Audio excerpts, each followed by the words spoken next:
Oke, materi kita hari ini adalah karya seni rupa dua dimensi. Nah, tujuan pembelajaran pembelajaran kita hari ini yang pertama mendeskripsikan karya seni rupa dua dimensi. Yang kedua, memahami konsep, unsur, teknik, dan prinsip karya seni rupa. Dan yang ketiga, tujuan pembelajaran kita adalah menjelaskan warna pada karya seni rupa. Oke, saya mau tanya nih, apa itu karya seni rupa dua dimensi? Ada yang bisa jawab? Minggu lalu kita udah pernah. Minggu lalu ini juga sih. Tentang karya seni rupa dua dimensi. Yuk, apa itu karya seni rupa dua dimensi? Saya, Mem. Saya, Mem. Siapa namanya, Nak? Anissa, Mem. Anissa. Kelas? Kelas 11 Avenzor, Mem. 11 Avenger, kelas 11 ya. Ya, apa itu karya seni rupa dua dimensi? Karya seni rupa dua dimensi adalah karya seni yang hanya dapat dilihat di sisi dan hanya memiliki panjang dan lebar, tidak memiliki volume. Iya, benar. Jadi karya rupa dimensi adalah hanya memiliki dua sisi, yaitu panjang dan lebar, tapi tidak memiliki unsur ketebalan. Oke, paham ya? Selanjutnya, teknik karya seni rupa dua dimensi. Tekniknya yang pertama ada linier. Apa itu linier, Nak? Saya jelaskan ya. Linier yaitu cara menggambar dengan teknik menutup objek dengan garis. Inilah contoh gambar yang menggunakan teknik linier. Berikutnya, yang kedua adalah blok. Blok itu adalah menutup objek lukis dengan satu warna. Nah, ini dia contoh lukisan yang menggunakan teknik blok. Oke, berikutnya adalah arsir. Arsir, apa itu arsir? Arsir yaitu menutup objek lukis dengan pulasan garis sejajar atau miring. Nah, ini dia gambar contoh gambar arsir. Berikutnya apa, Nak? Berikutnya adalah dusel. Apa itu dusel, Bu? Adalah teknik menggosok sebuah gambar sehingga menimbulkan efek gelap terang. Pernah menggunakan teknik ini? Saya yakin pernah. Nah, inilah contoh gambar atau lukisan yang menggunakan teknik dusel. Oke, berikutnya dengan menggunakan pointillis. Nah, ini gambarnya yang menggunakan teknik pointillis. Apa, Bu, pointillis? Yaitu menghitamkan objek lukis dengan titik-titik. Nah, kelihatan kan ada titik-titiknya kan? Saya rasa jelas ya. Berikutnya, berikutnya ini adalah yang kedua teknik akuarel. Apa sih akuarel? Akuarel itu menggunakan sapuan tipis cat air, dia nggak tebal. Nah, yang berikutnya adalah plakat. Plakat itu menggunakan sapuan tebal cat minyak. Dia hasil lukisannya lebih tebal. Itulah menggunakan teknik plakat. Paham ya sampai situ ya, Nak? Nanti kalau ada pertanyaan, ada soal, saya yakin bisa jawab ya. Berikutnya, saya mau jelaskan tentang prinsip seni rupa. Nah, aspek-aspek prinsip seni rupa. Yang pertama, ada kesatuan, keseimbangan, irama, penekanan, proporsi, dan keselarasan atau disebut juga harmoni atau disebut juga dengan keserasian. Nah, apa sih kesatuan itu? Oke, saya jelaskan ya. Kesatuan untuk mendapatkan suatu kesatuan yang lazim disebut unity. memerlukan prinsip keseimbangan irama, proporsi, penekanan, dan keselarasan antara bagian yang satu dengan bagian yang lain. Nah, jadi ini gabungan dari kesatuannya adalah di situ ada keseimbangannya, ada iramanya, ada penekanannya. Bu, gimana sih aspek kesatuan itu contoh gambarnya? Nah, inilah contoh gambar dari aspek kesatuan. Berikutnya keseimbangan. Nah, prinsip keseimbangan, yang kedua prinsip keseimbangan berkaitan dengan bobot. Pada karya seni rupa 2 dimensi, prinsip keseimbangan ditekankan pada bobot kualitatif, bobot visual. Artinya apa, Bu? Artinya berat ringannya objek hanya dapat dirasakan. Pada karya seni rupa 3 dimensi, prinsip keseimbangan berkaitan dengan bobot aktual atau sesungguhnya. Contoh gambarnya. Nah, di sini contoh gambar ada seorang siswa, ada 2 orang siswa dan siswi membawa buku. Terlihat ya, buku itu mempunyai bobot atau mempunyai berat. Paham ya? Paham ya? Oke. Berikutnya irama. Apa sih, Bu, irama? Irama kan, Bu, hanya ada di musik. Ini kan kita seni rupa. Nah, enggak, Nak. Jadi irama dalam karya seni dapat timbul jika pengulangannya yang teratur dari unsur yang digunakan secara berulang-ulang. Nah, inilah contoh dari gambar yang menggunakan prinsip irama. Nah, warnanya berulang-ulang, merah, ungu, di sini ada merah lagi ya kan? Oke. Selanjutnya apa, Bu? Selanjutnya adalah aspek prinsip penekanan.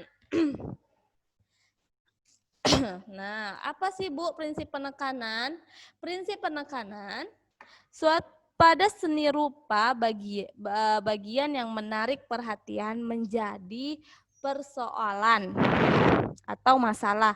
Prinsip penekanan yang lebih sering disebut prinsip dominasi.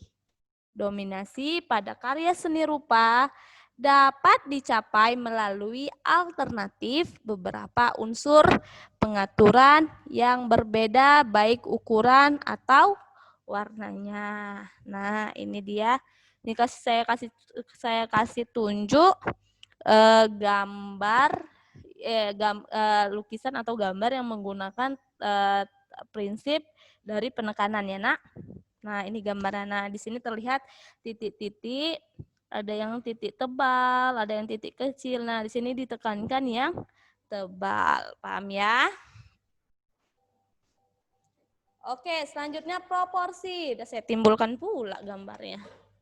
Jadi, proporsi dibandingkan antara bagian-bagian yang satu dan yang lainnya dengan pertimbangan seperti besar kecil, apalagi luas sempit, panjang pendek, pokoknya seperti itu ya, Nak, dan lain-lainnya. Dalam seni rupa kriya, perbandingan ini mempertimbangkan seperti gambar di bawah ini. Nah, di sini kan ada gambar seorang kakak dan adik. Jadi adik itu lebih kecil dibanding kakak. Inilah prinsip dari proporsi. Paham ya? Paham ya, Nak? Oke.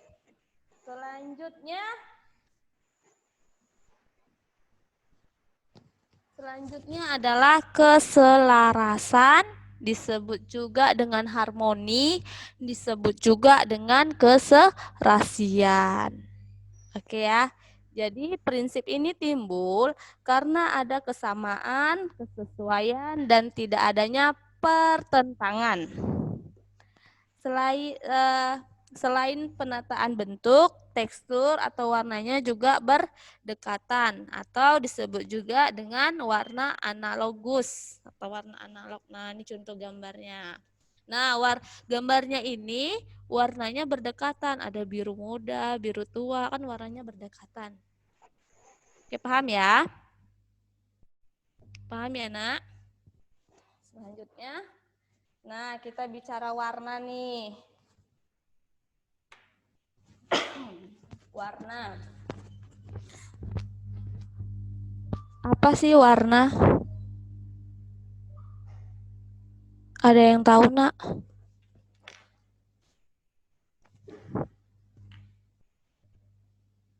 Oke, kita lanjut ya.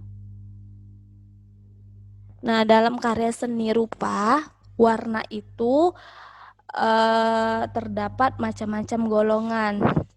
Tahu, yang pertama ada warna primer.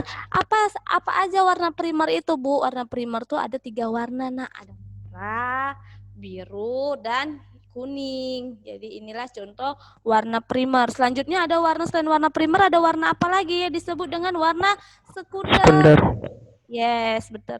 Warna sekunder. Warna sekunder itu apa aja? Nah, gabungan dari dua warna dari warna primer, yaitu merah campur kuning, jadinya orange. Kuning campur biru, jadinya hijau. Biru campur merah, jadinya ungu. Nah, selain warna sekunder, ada warna disebut warna tersier. Iya. Ya, pernah dengar kan? Apa sih warna tersier nih? Nah, penggabungan dari warna primer dan hasil dari warna sekunder. Jadi, merah campur hijau jadinya coklat kemerahan.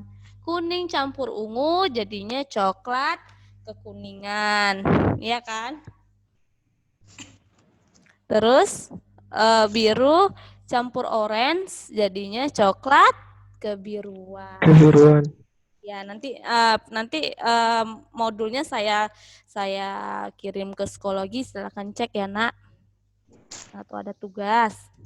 Selanjutnya apa, Bu? Ada disebut warna analogus. Nah, tadi di slide sebelumnya saya udah sebutin warna analogus. Nah, inilah contoh warna analogus. Jadi warna analogus adalah warna yang berdekatan. Nah, di situ terlihat kan, kita tengok warna kuning, ada kuning orange, ada red orange. Nah, di sini kelihatan warna-warna berdekatan. Paham ya? Oke, mungkin itu aja yang bisa saya sampaikan. Kalau saya mau tanya nih, unsur-unsur seni rupa udah tahu kan, Nak? Halo?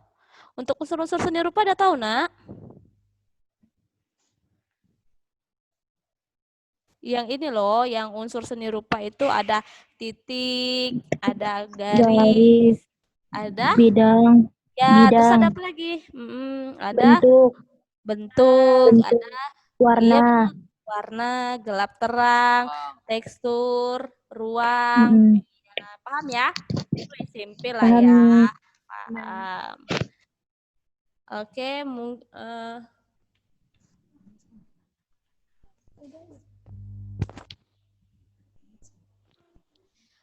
mungkin nanti kalian saya ingatkan ya untuk cek psikologinya, jangan sampai nggak dicek, karena di sana nanti bisa ada tugas atau modul lengkapnya saya kirim ke psikologinya ya. Iya, Mem. Iya, Mem. Oke, itu aja yang bisa saya sampaikan. Semoga kita dalam lindungan Allah. Sekian. Assalamualaikum warahmatullahi wabarakatuh. Waalaikumsalam warahmatullahi wabarakatuh.